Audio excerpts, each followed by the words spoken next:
literature aspirants, this is Dr. Fatima Sanjita. Welcome you all to Literature Plaza. இந்த வீடியோவில் நம்ம Thomas Love peacock எழுதின The Four Ages of Poetry அப்படிங்கிற எஸ்ஸேயோட summary தமிழில் பார்க்க போகிறோம். இந்த மாதிரி லிட்ரேச்சர் ரிலேட்டட் வீடியோஸ் பார்க்குறதுக்கு லிட்ரேச்சர் பிளாசா சேனலை மறக்காமல் சப்ஸ்கிரைப் பண்ணிவிட்டு வாங்க வீடியோக்குள்ளே போகலாம். தாமஸ் லவ் பீகாக் இவர் 18th October 1785 to 23rd Jan 1866 வரைக்கும் வாழ்ந்திருக்கிறாரு. இவர் எங்கே பிறந்திருக்காரு அப்படின்னா டார்செட் ஷேரில். Greek, Latin, French and Italian அப்படின்னு நிறைய லாங்குவேஜஸ் அவருக்கு தெரியும். இவர் ஈஸ்ட் இந்தியா கம்பெனியில் அஃபிஷியலாக சர்வ் பண்ணியிருக்கிறாரு. இவரோட க்ளோஸ் ஃப்ரெண்ட் யாருன்னா ரொமான்டிக் பொயட் ஷெல்லி தான். இவர் ஒரு poet, novelist and a playwright. எழுதின ஃபேமஸ் ஒர்க்ஸ் என்னெல்லாம்னா Nightmare Abbey, The Misfortunes of Elphin, Crotchet Castle, The Four Ages of Poetry, Recollections of Childhood, The Abbey House, Memoirs of Shelley. Thomas Love Peacock எழுதினது Nightmare Abbey, Jane Austen எழுதினது Northanger Abbey. Confuse ஆயிடாதீங்க. Next நம்ம essay பற்றி பார்க்கலாம். The four ages of poetry 1820 journal literary miscellany அப்படிங்கிற ஒரு ஜேர்னலில் publish ஆகுது. இதில் பொயட்ரியை ரொம்ப கிரிட்டிசைஸ் பண்ணி எழுதியிருக்கிறாரு. எவல்யூஷன் ஆஃப் பொயட்ரியை 4 ஸ்டேஜாக பிரிச்சிருப்பாரு. இது ஒரு சைக்கிள் அப்படின்னு சொல்லியிருப்பாரு. பொயட்ரியோட ரோல் இன் சொசைட்டி அண்ட் ஹிஸ்ட்ரியை சட்டரைஸ் பண்ணி ஒரு சட்டாரிக்கல் பெர்ஸ்பெக்டிவாக தான் இந்த எஸ்ஸே எழுதியிருப்பாரு. அந்தந்த டைமில் பொயட்ரி அந்தந்த டைமில் இருந்த பொயட்டோட வேல்யூஸ், டேஸ்ட் அண்ட் இன்டெலெக்டை ரிஃப்ளெக்ட் பண்ணுது. பீப்புளோட வேல்யூஸ், டேஸ்ட் அண்ட் இன்டெலெக்டை ரிஃப்ளெக்ட் பண்ணுது அப்படின்னு சொல்லியிருப்பாரு. இந்த எஸ்ஸேல அந்த டைமில் கண்டெம்பரரி பொயட்ஸான ரொமான்டிக் பொயட்ஸோட பொயட்ரியை மார்க் பண்ணியிருப்பாரு. At the same time ancient பொயட்ரியை செலிப்ரேட் பண்ணியிருப்பாரு. இப்போது இந்த எஸ்ஸேல வர்ற 4 ஏஜஸ் என்னன்னு பார்க்கலாம். First age the age of iron, second the age of gold, third the age of silver, fourth one the age of brass. இந்த வீடியோ பிடிச்சிருந்தா லைக் பண்ணுங்கள். உங்களோட வேல்யூபிள் சஜஷன்ஸை கமெண்ட் பாக்ஸில் சொல்லுங்கள். இப்போ ஒவ்வொரு ஏஜோட கேரக்டரிஸ்டிக்ஸ் பார்க்கலாம். First the age of iron. டைமில் இருந்த பொயட்ரியை பார்பாரிக் பொயட்ரி அப்படின்னு சொல்கிறாங்க. ப்ரீ லிட்ரேட் சொசைட்டி வாழ்ந்த எழுதின பொயட்ரியை தான் த ஏஜ் ஆஃப் அயன்குள்ளே இவர் கேட்டகரைஸ் பண்ணுறாரு. இதை ஏஜ் ஆஃப் பார்பாரியன்ஸ் ஆஃப் சிவிலைசேஷன் அப்படின்னு சொல்கிறாரு. இந்த டைமில் இருந்த பொயட்ரியை பேனகைரிக்கல் பொயட்ரி அப்படின்னு சொல்கிறாங்க. அப்படின்னா யாரையாவது ஒருத்தரை அதிகமாக ப்ரைஸ் பண்ணக்கூடிய பொயட்ரியாக இருந்திருக்கு. அந்த டைமில் இருந்த பாட்ஸ், அதாவது பொயட்ஸ் எல்லாமே ஏதாவது ஒரு கிங்கையோ இல்லை பெரிய வாரியரையோ ப்ரைஸ் பண்ணுற மாதிரி தான் பொயட்ரி எழுதியிருக்கிறாங்க. இதில் கிளாசிக்ஸ் அண்ட் மித்தாலஜிக்கல் ட்ரெடிஷன் நிறைய அசோசியேட் ஆகிருக்கும். இந்த டைமில் வாழ்ந்த பொயட்ஸ் எல்லாத்தையுமே லவ் பீகாக் என்ன சொல்கிறாரு அப்படின்னா ரொம்ப கிஃப்டட் ரைட்டர்ஸ் அப்படின்னு சொல்கிறாரு. ஏன் அப்படின்னா அந்த டைமில் வேறு எந்த லிட்ரரி ஃபார்மும் கிடையாது.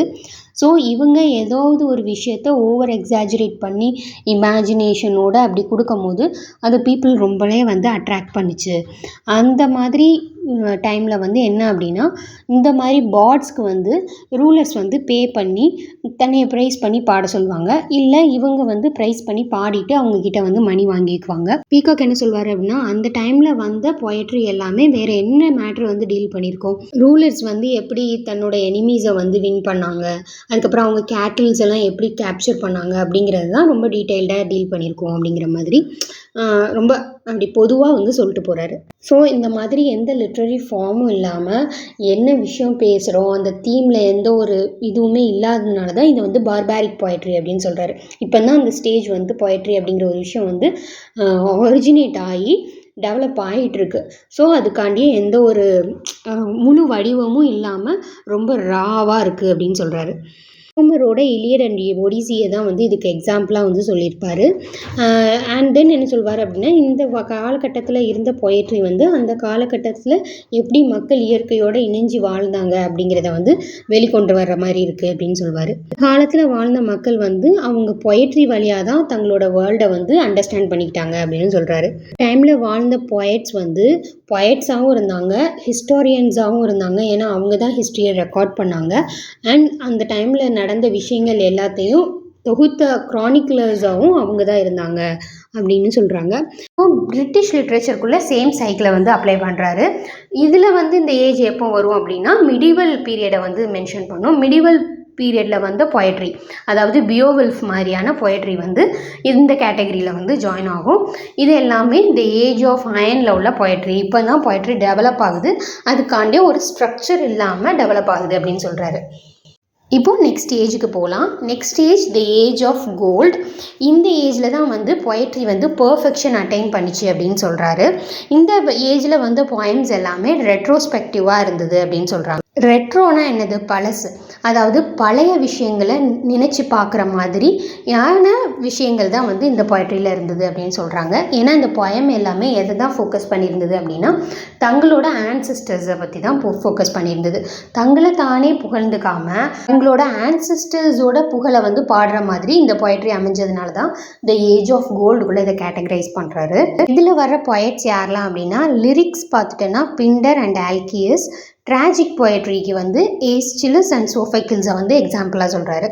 இதே பிரிட்டிஷ் லிட்ரேச்சரில் வந்து ஷேக்ஸ்பியர், மில்டன் இவங்களோட பீரியட் எல்லாத்தையுமே வந்து கோல்டன் பீரியட்குள்ளே கேட்டகரைஸ் பண்ணுறாரு. இந்த டைமில் இருந்த பீப்புள் வந்து டீஜென்ரேட்டடாக இருந்தாங்க, அதாவது பழைய ஜென்ரேஷனோட பிலீஃப்ஸில் கொஞ்சம் கம்மியாக இருந்தாங்க. ஃபார் எக்ஸாம்பிள் காட் மேலே, ஜீனி மேலே இருந்த மிகப்பெரிய பற்று வந்து கொஞ்சமாக கம்மியாக இருந்தது. அண்ட் தென் இந்த டைமில் இருந்த பீப்புள் ஃபேக்ட்ஸுக்கு ரொம்பவே இம்பார்ட்டன்ஸ் கொடுத்தாங்க. ஃபேக்ட்ஸ் அண்ட் ஹிஸ்ட்ரிக்கு ரொம்ப இம்பார்ட்டன்ஸ் கொடுத்து எழுதப்பட்ட இந்த மெச்சூர்டு பொயட்ரி தான் ஹிஸ்ட்ரி அமைகிறதுக்கு வந்து ஒரு காஸாக இருந்தது அப்படின்னு சொல்கிறாரு. இதனால தான் என்ன எழுதுறாரு அப்படின்னா the maturity of poetry may be considered the infancy of history அப்படின்னு எழுதுறாரு. நெக்ஸ்ட் ஏஜ் நம்ம போகலாம். இது வந்து the age of silver or the poetry of civilized life. அதாவது ரொம்ப சிவிலைசேஷன் அட்டைன் பண்ணதுக்கப்புறம் இருந்த பொயட்ரி எப்படி இருந்தது, அந்த டைமில் இருந்த பொயட்ரி எல்லாத்தையும் த ஏஜ் ஆஃப் சில்வர் அப்படின்னு சொல்கிறாரு. அதாவது ஏஜ் ஆஃப் கோல்டில் இருந்த அந்த விஷயங்கள் ஏஜ் ஆஃப் சில்வரில் வந்து இல்லை. ரொம்ப சிவிலைஸ்ட் ஆனதுக்கப்புறம் பீப்புள் வந்து சில செட் பேர்டன்ஸில் வந்து அடைபட்டுறாங்க, அதுக்குள்ளேயே தான் பொயட்ரி எழுதணும்னு பார்க்குறாங்க. ஸோ அந்த பொயட்ரி வந்து பழைய பொயட்ரி மாதிரி இல்லை அப்படின்னு சொல்கிறாரு. அதாவது த ஏஜ் ஆஃப் கோல்டில் இருந்த பொயட்ரியில் வந்து ஒரு எவல்யூஷன் இருந்துச்சு, ஒரு க்ரோத் இருந்துச்சு. ஆனால் இந்த ஏஜ் ஆஃப் சில்வரில் வந்து அந்த க்ரோத் வந்து ஸ்டாப் ஆயிடுச்சு அப்படின்னு சொல்கிறாரு. தே சிம்ப்ளி இமிட்டேட்டட் கிளாசிக்கல் பொயட்ரி. அதாவது கிளாசிக்கல் பொயட்ரியை இமிட்டேட் பண்ண ஆரம்பித்தாங்க, அவ்வளோதான். இது இந்த ஏஜை தான் வந்து ஸ்டார்ட் ஆஃப் பொயட்ரிஸ் எக்ஸ்டிங்ஷன் அப்படின்னு சொல்கிறாரு. அதாவது பொயட்ரி அழிகிறதுக்கு ஸ்டார்ட் ஆன பீரியட் வந்து இந்த பீரியட் தான் அப்படின்னு சொல்கிறாரு.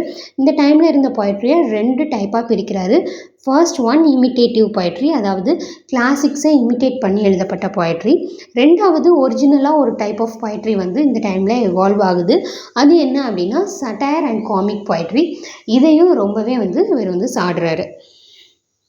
டைமில் இருந்து எந்தெந்த பொயட்ஸ் எல்லாம் வந்து இவர் கிரிட்டிசைஸ் பண்ணுறாரு அப்படின்னா Virgil, Dryden, Pope, Collins, Goldsmith, Gray, Horace, Juvenal, Menander, Aristophanes இவங்களை எல்லாத்தையுமே வந்து கிண்டல் பண்ணுறாரு. இவங்க எல்லாருமே வந்து கிளாசிக்கல் பொயட்ரியை பார்த்து காப்பி பண்ணுறாங்க, இல்லைன்னா காமிக் பொயட்ரின்னு சொல்லிட்டு காமெடி பண்ணுறேன்னு சொல்லிட்டு பொயட்ரியை வந்து தரத்தை வந்து குறைச்சிட்டாங்க அப்படின்னு சொல்கிறாரு. இந்த டைமில் ஃபிலாசபர்ஸோட ரோல் வந்து சொசைட்டியில் ரொம்ப இம்பேக்ட்ஃபுல்லாக பார்க்கப்பட்டது. அதாவது ஹியூம், கிபான், ருசோ, வால்டேர் இவங்கெல்லாம் ரொம்ப சக்ஸஸ்ஃபுல்லாக இருந்தாங்க. இவங்களோட தாட்ஸ் எல்லாம் நாலேஜ் ப்ரொவோக்கிங்காக இருந்தது. அதனால் இந்த பொயட்ஸோட போயம்ஸ் எதுவுமே வந்து பெரிய அளவு வந்து சக்ஸஸ்ஃபுல்லாக இல்லை அப்படிங்கிற மாதிரி சொல்கிறாரு. ஏதாவது 1-2 வேணால் சக்ஸஸ்ஃபுல்லாக இருந்திருக்கலாம் அப்படின்னு சொல்கிறாரு. இதுக்கு ரீசனாக என்ன சொல்கிறாரு அப்படின்னா ஃபாஸ்டிடியஸ் செலெக்ஷன் ஆஃப் வேர்ட்ஸ், இப்படி இருந்தால் தான் நல்லாயிருக்கும், இப்படி இருந்தால் தான் அழகாக இருக்கும் அப்படின்ற செட் பேட்டர்னுக்குள்ளே போயிட்டு ரொம்ப டிஃபிகல்ட்டான வேர்ட்ஸ் யூஸ் பண்ணுறது, அப்புறம் ஒரே மாதிரியான எக்ஸ்ப்ரெஷன் அந்த இதில் அப்படி எக்ஸ்ப்ரெஸ் பண்ணாங்க அப்படிங்கிறதுனால சேம் அதே எக்ஸ்ப்ரெஷன் நம்ம போயம்லேயும் வரணும் அப்படிங்கிறதுக்காக ஒரே மாதிரி எழுதுறது, அதுக்கப்புறம் ரொம்ப காம்ப்ளெக்ஸ் அண்ட் ஸ்டைலிஸ்டிக் ஃபார்மை வந்து பொயட்ரியில் யூஸ் பண்ணுது, இதெல்லாம் இவங்களோட ட்ராபேக் அப்படின்னு சொல்கிறாரு.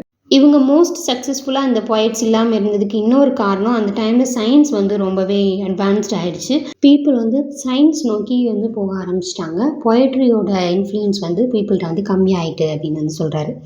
நெக்ஸ்ட் ஏஜ் வந்து த ஏஜ் ஆஃப் பிராஸ். இதை வந்து நோனிக் ஏஜ் அப்படின்னு சொல்கிறாங்க. நோன் ஏஜ் அப்படின்னா என்னது? நம்ம ஒரு வயசுக்கு கீழே இருக்கோம்ல, அதை ஒரு ஏஜாகவே கன்சிடர் பண்ண முடியாது. அதை தான் நோ ஏஜ்னு சொல்லுவோம். அப்போது அந்த மாதிரி தான் வந்து இந்த ஏஜ் ஆஃப் பிராஸில் வந்து பொயட்ரியை வந்து இவர் சொல்கிறாரு. இந்த ஏஜில் இருந்த பொயட்ரி எல்லாமே கோல்டன் ஏஜில் இருந்த பொயட்ரியை வந்து திரும்பவும் எழுதுகிற மாதிரியான விஷயங்களை தான் வந்து ஃபாலோ பண்ணாங்க அப்படின்னு சொல்கிறாரு. அதாவது இவங்களுக்கு முந்தின ஏஜே வந்து டிக்ளைன் ஆகிடுச்சு, இவங்க வந்து அவங்களோட முந்தின ஏஜை ஃபாலோ பண்ணல, அதுக்கு முந்தின ஏஜை ஃபாலோ பண்ணுறாங்க அப்படி டைமில் இருந்த பொயட்ரியை சிம்பிளி ஆர்னேட் அண்ட் ஆர்டிஃபிஷியல் பொயட்ரி அப்படின்னு சொல்லிட்டாரு.